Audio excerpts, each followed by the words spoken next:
Assalomu alaykum azizlarim, barchangizga biz ish jarayonlarimizni boshlaymiz.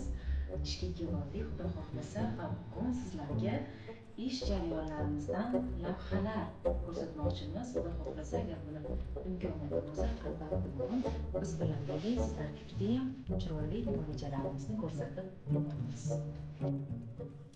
Go'zallik, estetik go'zallikka boy joyim judayam yaxshi ko'raman, chunki bu yerda ijodlar mijozlarimiz ham sekin-asta kelishni boshlashdi. Biz esa ishimizni boshlaymiz.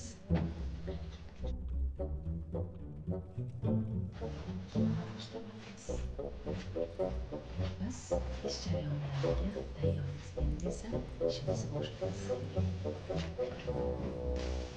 Ish orasida esa mana shunaqa estetik go'zallik bilan ham shug'ullanamiz. Chunki kosmetolog estetik go'zallik yaxshi ko'rmas ekan, u ayollarni go'zal qilar.